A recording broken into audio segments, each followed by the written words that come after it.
Ready? Give it a try. Hi, my name is Hans-Peter Meyer, and today I am talking to Greg and Hollie Wood of Hollie Wood Oysters here in beautiful Baynes Sound, and it really is quite a beautiful day. So, Greg and Hollie are oyster growers, oyster farmers. How did you get started in this?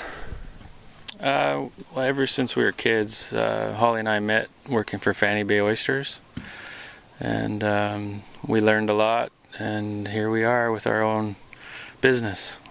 When did you start your business?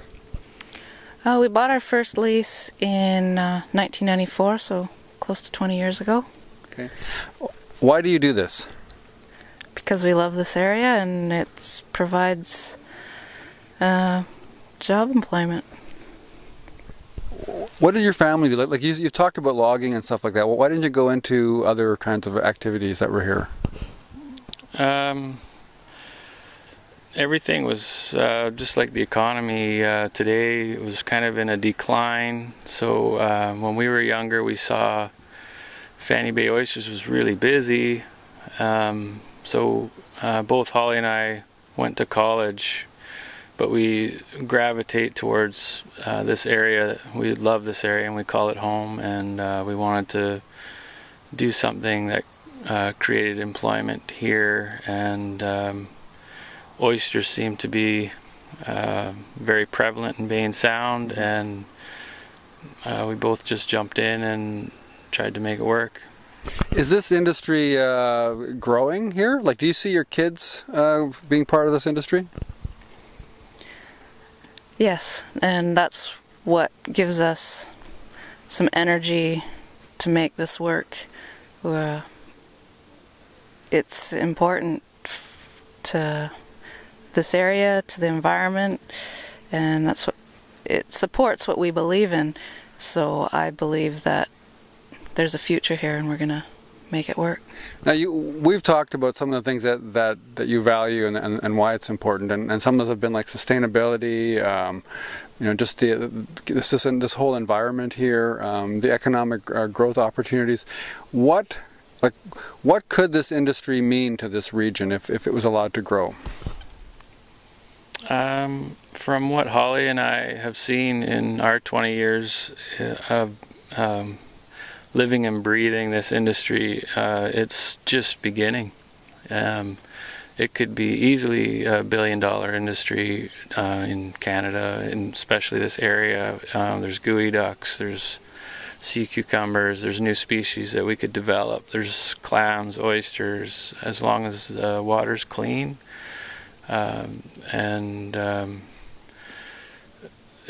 It's sustainable, and there's lots of opportunity for employment.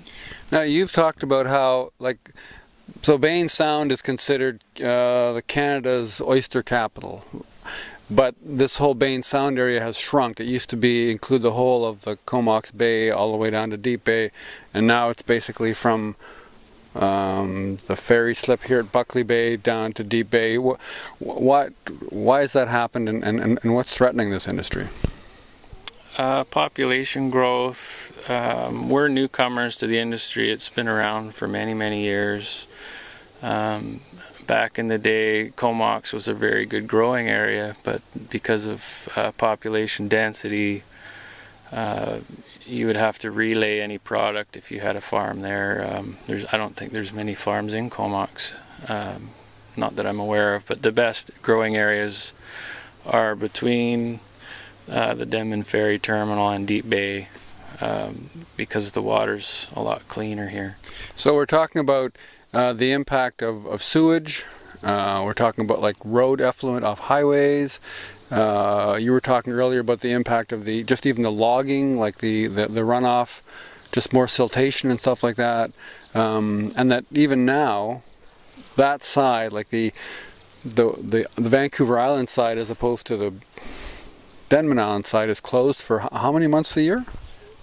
Quite often it's 3 months of the year. During the heavy rainfall, it will typically close for a month or more. So how do you growers cope with that? You have multiple areas for harvesting to keep harvesting year-round. So you have to have an area to go to that's open. Now you sell locally, and you sell these nice small, like for the fresh oyster market, right? So we can find your oysters here in the Comox Valley at Avenue and in Kingfisher. But how far afield can someone find Hollywood oysters? Our most recent market is down in California now. And there's California, then we go to Victoria, Whistler, Vancouver. So where in Vancouver or Whistler or Victoria could we find Hollywood oysters? You can find them at Roxy, Barefoot Bistro, Joe Forte's in Vancouver, Blue Water, Rodney's, Pescatories in Victoria, and Ferris. Okay. Now the big event for this industry, as I understand it, is the BC Shellfish Festival. That happens mid-June every year in Comox. And there's a big gala dinner that's, I think, pretty much sold out within days or weeks of tickets going on. But there's a free event. I believe it's a Saturday. Why would I want to go there? I mean, I've lived here all my life. I don't think I've ever been. Why should I go?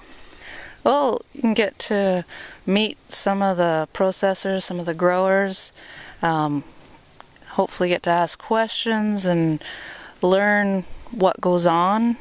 Lots of people I've met don't really know what it takes to get the oyster to the plate. And you're dealing with closures, you're dealing with temperatures, harvesting, tides, government.